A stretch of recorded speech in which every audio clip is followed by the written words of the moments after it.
2018-ci il Hyundai Santa Fe 2 motor limited. Maşının ön hissəsində bizdə buferə ehtiyac var, bufer, kapot, bir də 2 faraya ehtiyac var. Maşının krılında belə dəmir çiman yarığı işi var. Həmçinin buralarda da belə iki tərəfdə də dəmir çiman yarığı yeri var. Çox uldar tutmuş maşının. Görürük burası dəmirin əyib. Burada dəmir sərli eləyəcək. Gördüyünüz kimi heç yerə qırış vermir. Maşın pollu, panorama yük, 360 kamera, kör nöqtə, açar daxil olma.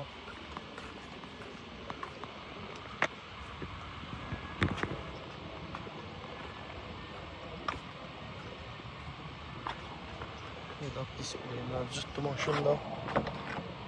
Qara dəri salon. Xətti izləmə, multirul. CarPlay dəstəkləyən monitor, isidilməsi, soyudulması var, rolun isidilməsi var. Kablosuz şarj olmadan mövcuddur. Maşının salonunda yüngül ximçiska ehtiyacı var. Buradan da infoda paylaşır.